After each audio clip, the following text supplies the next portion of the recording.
Hi there, this is Meet the Ministers.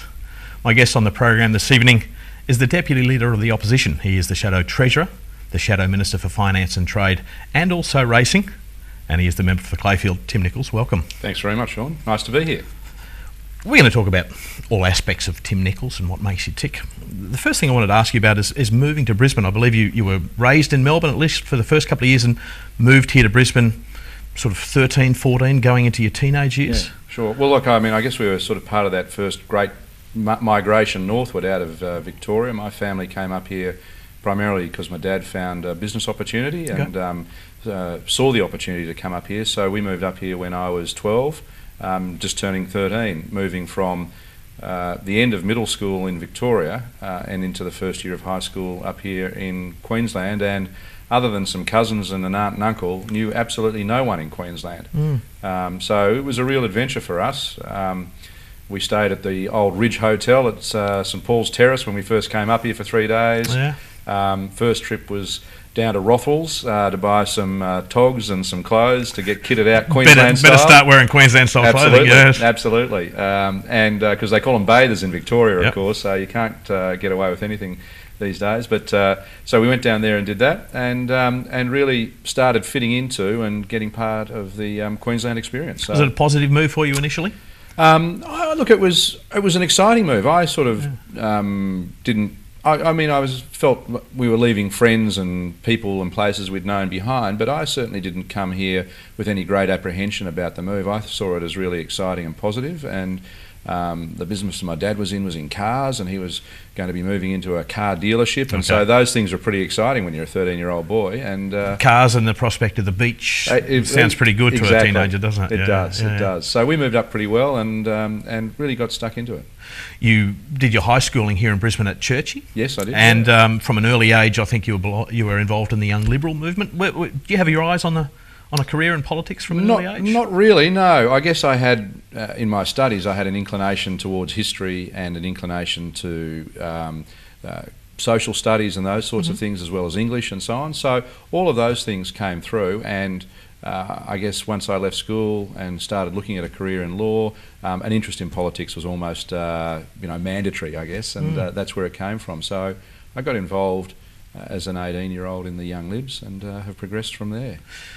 Is there a moment that you can look back on as being crucial in your transition from law into politics? Was there a particular figure in your life, somebody who inspired you?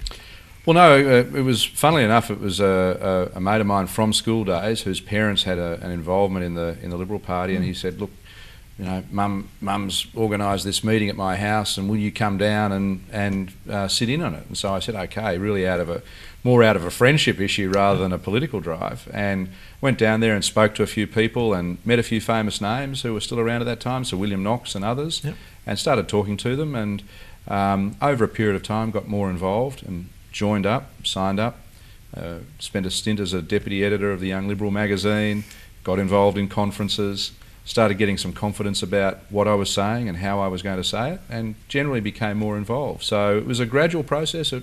I think it's pretty fair to say that I was never really going to go down the Labor path of things. I was always pretty much interested in the way the Liberal philosophy worked rather than the Labor philosophy, so that was the natural home for me. Okay, so what is it about the Liberal philosophy that really sat well with you at that stage? Well, I came from a small business family, so we understood the value of deregulation, we understood the value of a competitive tax regime, we understood the value of reward for individual effort. I mean, I know the hours that my father worked and the time and effort he put into it, the jobs that the business he operated provided. So all of those things really coalesced into the Liberal philosophy, which is about those areas: reward for effort, providing everyone with equal opportunity to get up and get ahead, getting out of the way for businesses and for people who want to improve their lot. And so that was really where my philosophy was, and that's why I think pretty naturally I fell into the Liberal Party.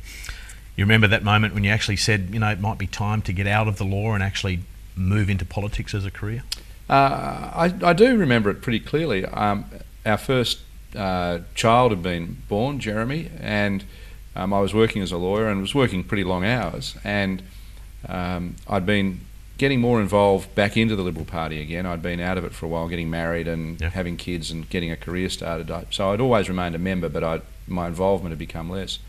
And I was getting back into it again, and a position in the council was coming up for grabs. A councillor was retiring, and I thought, well, I've been there speaking about it long enough. How about now I actually do something more and put my name forward? And so I, great believer in democracy, great believer in the system we've got here. And if you do think you can make a contribution, then I believe you are obliged to put your hand up and say, I think I can do it. Put your name forward, see if your friends in the party support you, and then see if the electorate supports you. And I was fortunate that they did. It really is that you've really got to put yourself out there and then see how it transpires, isn't it? A lot of people complain about it, and I guess all of us at certain times have complained about the way things are done and what politicians do. So I thought, well, I'll put my hand up and actually make a decision to try and make a change. Was there something that you were particularly focused on back then? Well, I was in the council times. I was focused on the area that I lived in and I'd grown up in. And that was in and around Clayfield? In and around Clayfield and that part of the world. I now live in Hendra. And I wanted to see things happen better. I wanted to see a greater improvement in the services that the city offered, and I thought that there was an opportunity to make that contribution. Brisbane's changed quite remarkably in the last 20 years, hasn't it? You've been there watching it happen. Remarkable change. From I can remember doing a school project on the Queen Street Mall when it was first being built, and to see it go from black asphalt to what was then the mall with the red pavers through it and the pathway to the I think it might have been the Commonwealth Games bit or the Olympics bit. Remember we had the big platters in the those big markers in the mall. Through its redevelopment, the advent of the Coffee Society and the Cafe Society, the advent of the restaurants, the life, things like the Brisbane Powerhouse, the growth of QPAC and South Bank, all those things have really seen Brisbane come of age. I think it's wonderful. Yeah, it really is a pretty special place to live, isn't it? No doubt about it. Yeah. My guest on the program this evening is the Deputy Opposition Leader, the Shadow Treasurer, and the member for Clayfield, Tim Nicholls. You're watching Meet the Ministers, and we'll be back after the break.